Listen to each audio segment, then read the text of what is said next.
Bir, iki, üç.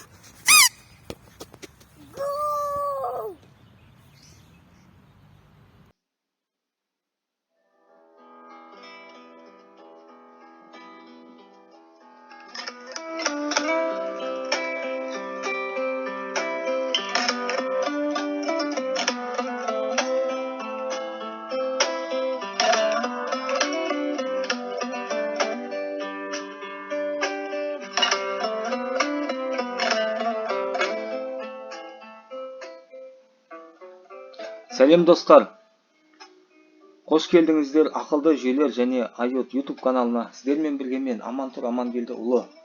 Бүгін біз білім инженериясына қатысты тақырыбымызды жалғастырамыз. Өткен сабақтарда біз жалпы сараптаушы жүйелер, анық емес логикалық жүйелер және нейронды желілерді қарастырған болатынбыз. Бүгін біз генетикалық алгоритмді қарастырамыз. Генетикалық алгоритм бұл осы ақылды жүйелердің ең соңғы технологиясы десек болады. Бұл эволюциялық есептеулерге жатады. Ал ендеше толығырақ. Негізгі ұғымдар білім инженериясы, генетикалық алгоритм, оның терминологиясы хромосома, ген, аллель, генотип, фенотип, сәйкестендіру функциясы және генетикалық алгоритмдегі амалдар: кодтау, будандастыру, мутация, таңдау, шешім қабылдау. Бұл алгоритм кездейсоқ іздеу алгоритміне жатады. Бұл жерде де үш есеп шешіледі: басқару есептері, анализ, идентификация және синтез. Мен енді басқару есебімен байланыстырмақшымын. Қолмен басқарудың ең жеңіл қарапайым түрі алғашқы, ең бірінші. Бұл жерде адам тапсырманы өзі береді, өзі де реттейді. Адамның өзі тек қана өзі ойланып, өзі де шешім қабылдап, басқару механизм тек қана қосып немесе ажыратып тұрады өзі басқару тетігі арқылы. Яғни бұл жерде адам активный лицо. Тек қана атқарушы механизм ғана біз көмегімен оны қоса аламыз болып. Екінші түрі автоматты басқару, бұл оның дамыған түрі. Енді бұл жерде жартылай адам тапсырманы беретін адам, ал қалған реттейтін уже реттеуіш құрылғысы болып саналады. Адам бірақ тапсырманы өзі ойланып, өзіне ыңғайлы, өзіне қажетті белгілі тапсырма мән береді. Ал ең соңғы түрі ол ақылды басқаруда. Бұл жерде адамның рөлін полный ауыстырады. Автоматтың өзі ауыстырады. Яғни тапсырма беруші де құрылғы, реттеуші де құрылғы. Енді бұл қалай іске асырылады? Міне мынау жерде негізгі өзегі жүйенің ол бағдарламалық басқару. Мына ортада тұрған. Сосын екі контур бар. Жоғарғы жағындағы контур ол кері байланыс контуры және төменнен теріс кері байланыс. Мынау оң кері байланыс, мына жерде қате жазбаймын. Астында теріс кері байланыс. Екі кері байланыс арқылы мынаны реттеп тұрады. Бұл жерде тапсырма берушінің өзі адам емес, құрылғы. Мысалы, мына жерде адам еді, тапсырма беруші екеуінде де. Мына жерде құрылғы. Тапсырманы, яғни құрылғының өзі береді. Ол үшін құрылғының өзі не істейді? Қоршаған ортаға жағдайының өзгеруіне қарай ол өзін өзгертеді. Қоршаған ортаға бейімделеді. Ол үшін ақылды датчиктер тұрады. Ақылды датчиктің ішінде әрине реттеуіштің өзі де бар. Бұл реттеуіш нейронды желі немесе генетикалық алгоритм арқылы іске асырылады. Оң кері байланыс. Астындағы кері байланыс, теріс кері байланыс, ол біздің автоматты басқару жүйесінде де бар еді. Бұл жерде датчик болады, ол ауытқу сигналы, мына жерде теріс. Ал мынау ұйытқу сигнал. Мына жерде ұйытқу оң сигнал, теріс кері байланыс, ол ауытқу сигналы. Генетикалық алгоритм туралы айтайық. Бұл эвристикалық іздеу алгоритм. ол табиғи сұрыптау, яғни естественный отбор дейді секілді, яғни белгісіз параметрлерді вариациялау арқылы кездейсоқ іздеуді мен белгілеп қойдым. Іске асыратын оптимизациялық есепті шешу алгоритмі. Әдетте классикалық әдістерде іздеу кездейсоқ емес, ол нақты болады. Ол дәл іздеу, конкретный. Ана жерде кездейсоқ іздеу. Негізгі амалдарға жатады: ұрпақ қалдыру, наследование, таңдау, селекция, мутация және будандастыру, кроссовинг. Мына жерде генетикалық алгоритм терминологиясы берілген. Мынау генетикалық алгоритмде хромосома деп аталады, ген, локус. Әрине, хромосома ол біздің тілмен айтқанда түсінікпен шешім, код. Біздің есептің шешімі, код. Ген ол бірнеше биттен тұрады, шешімнің бір бөлігі. Жалпы хромосома бірнеше гендерден тұрады ғой. Хромосома. Сондықтан хромосоманың бөлшектері. Мына хромосоманың өзі шешім болса, ген оның бір бөлігі да, шешімнің бір бөлігі. Локус деген геннің хромосомадағы орны, белгілі бір орында алып жатады. Локус. Аллель деген геннің мәні, аллель. Функцияның мәні сияқты геннің мәні. Фенотип, генотип. Фенотиптен кодталған шешім ол бізге белгісіз болады, біз оны көре алмаймыз. Ал оны ашатын болсақ, яғни декодирование жасасақ, ол коды ашық шешім. Ол белгілі болады. Енді мына жерде генетикалық алгоритмнің жұмысы қалай орындалады? Бірнеше кезеңнен тұрады. Мынау кері байланыс бар мына жерде, циклдық алгоритм, көріп тұрсыздар. Бірінші кезеңде бастапқы не беріледі? Бастапқы популяция беріледі. Келесі кезеңде бодандастыру, ары қарай біз операцияларды орындаймыз. Бодандастыру және мутация немесе мутация. Келесі таңдау. Біз мынау шешімді, яғни вариациялап бөліп, оларды ауыстырып тастаймыз, мутация. Сосын кейбіреулерін таңдаймыз. Одан кейін сол таңдалғандардың ішінен жаңа ұрпақ құрамыз.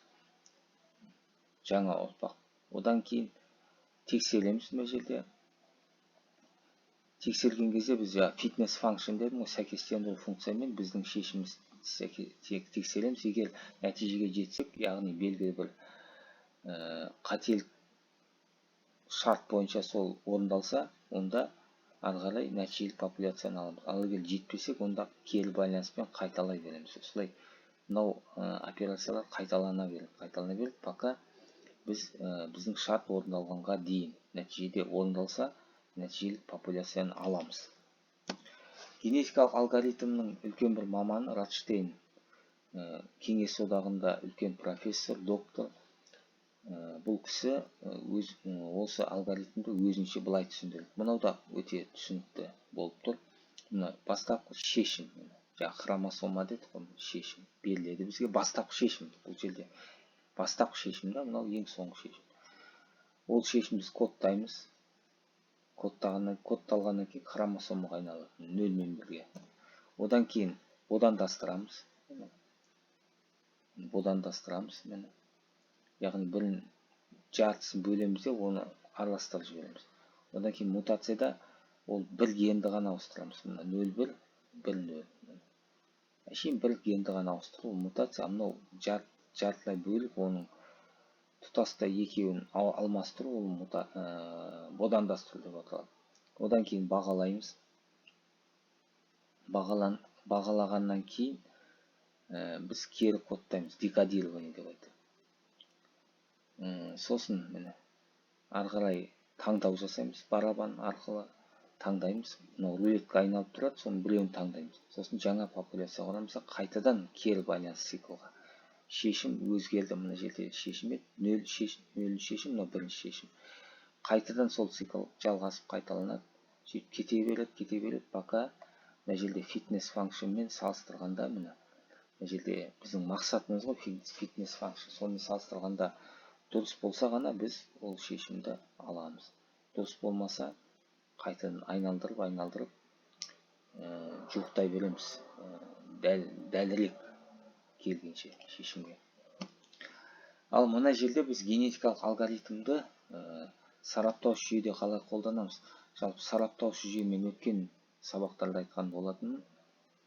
Бұл маманды белгілі бір пән аймағында маманды ауыстыруға арналған бағдарламалық жүйе. Маман әрине өте тапшы болады, және ол маман адам болғаннан кейін ол шаршайды. Сондықтан оның білімін пайдаланып, білім қорын құрып, оның білімін пайдаланып, сараптауыш жүйеде қолданамыз. Сараптауыш жүйе біздің жұмысымызды жеңілдетеді. Енді осы сараптауыш жүйеде мына қалай біз білім қорды баптаймыз, сол туралы. Бұл екі кезеңнен тұрады. Бірінші кезеңде құрылымдық идентификация жасалады, екінші параметрлік идентификация жасалады. Құрылымдық идентификация кезінде біз білім қорына білімді енгіземіз. Бұл үшін жаңа біздің маманымыз қажет. Маманнан сұраймыз, әрине маман айтып тұрады, осындай деп. Сол білімді біз енгіземіз. Міне маман эксперт метод. Маманнан сұраймыз. Сосын жұптық салыстыру әдісін қолданамыз. Бірнеше маман болса, оларды критерий бойынша салыстырам. Әртүрлі критерийлер бойынша олардың ойлары қайшы болуы мүмкін. Соның бәрін ескеріп, міне солар келегін алып, міне анық емес, кел балам. Анық емес ережелер таңдаймыз біріншіден. Одан кейін тиесілі функцияның түрін таңдаймыз. Мынау ережелер ол маманның білімінен алынады. Егер онда деген ереже. Мына жерде де кері байланыс бар. Одан кейін тиесілі функция немесе функция принадлежности. Гаусс функциясын таңдаймыз ба, үш бұрыш па, оны да өзіміз есептің қойылуына байланысты таңдап, осындай біз білім қорын құрамыз. Мына жерде білім қоры құру. Ары қарай таза сараптау жүйесі пайда болады. Басында мына білім қоры ол әлі. Енді таза сараптау жүйеде екінші кезең параметрлік идентификация орындалады. Бұл жерде жаңа как раз баптау дедік қой, баптау жасалады. Қалай баптаймыз? Ол үшін оқыту жиыны беріледі, выборка деп айтады. Және оптимизациялық әдістер беріледі. Осы екеуін пайдалана отырып, біз ереженің үлестерін есептейміз. Үлес деген веса правила, ереже үлестері. Соларды бұл кері байланыс бар мына жерде, алгоритм бар, арнайы метод бірінші метод наименьший квадрат, сосын метод обратного распространения ошибки дейді. Мен осылай. Ары қарай тиесілі функцияның параметрлерін есептейміз. Бұл жерде де жаңа жағдайға қарай оның мынау білім қорын бейімдейміз. Сол кезде мына параметрлер де өзгереді функцияның. Оның үлестері де өзгереді, параметрлер де өзгеріп белгілі бір критерий орындалғанша, қанағаттандырғанша өзгеріп, соңында біз басқа нысанның анық емес моделін аламыз. Міне дәл осы жерде генетикалық алгоритм өте тиімді пайдаланады. Бұл жерде нейрон желіні пайдалануға болады, біріншіден, екіншіден генетикалық алгоритмді пайдалануға болады. Екеуі де аналогичным образом жұмыс істейді, бірақ генетикалық алгоритм нейрон желіге қарағанда әмбебап және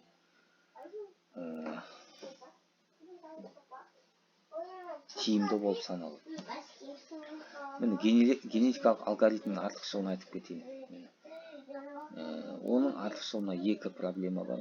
Классикалық оптимизация есептерін шешуде негізінен қолданылатын градиенттік әдіс. Мен айттым ғой, кездейсоқ іздеу бар және дәл іздеу. Дәл іздеу ол классикалық оптимизация әдістерінде қолданылады. Ол жерде дәл іздеу градиенттік түсу әдісі. Ал екінші іздеу кездейсоқ іздеу. Ол кездейсоқ іздеу біздің жаңа генетикалық алгоритмнің ерекшелігі. Бұл жерде вариация, комбинаторика пайдаланады. Енді мынау схемада, графикте міне екі есеп. Локал минимум проблемасы және өлшем қарғысы проблемасы келтірген. Локал минимум деген, мысалы, мынау график болса, шешім міне. Мынау графикте есеп өлшем берілген, x бойынша, y бойынша есептеу уақытысы берілген. есептің өлшемі көп болған сайын, егер аз болған жағдай, мына жерде міне локал минимум, мына жерге локал минимум деген мына жергілікті минимум, мына жерде міне шешім болады негізі. Мына жерде шешім табуға болады. Ары қарай есептің өлшемі көп болған сайын біз глобалдық минимум іздейміз. Тағы ары қарай біз кеңейтеміз іздеу аумағын.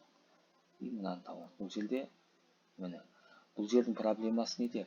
Біз мынандай локалды минимумдарға түсіп кетуіміз мүмкін. Шұңқырларға да, орысша образный функция дейді. Шұңқыр функциясына түсіп кетсек, оның ішіне шығу қиын. Оның ішінде жүре береміз осы жерде. Онdan біз қадамды өзгертпесек, біз одан шығу қиын бізге. Сондықтан біз сыртқа қадамды үлкейтсек, біз сыртқа шыға аламыз. Басқа жерді іздейміз. Мүмкін мынау екінші нүкте ол да әлі локальный минимум болуы мүмкін. Үшінші нүкте и так далее сөйтіп. Ең соңғы, ең глобальный минимум табам дегенше осындай проблема бар. Екінші проблемада өлшем қарғысы, өлшем көп болған сайын мынандай бір қабырға орын табады, пайда болады. Сол қабырғадан біз өте алмаймыз, өте қиын. Соны орысша проклятие размерности дейді. Бұл да неразрешимый проблемалардың бірі, бірақ ондай. Мен осы проблемаларды шешуде жаңа әдіс генетикалық алгоритм. Бұл осыларды тиімді шешуге мүмкіндік береді.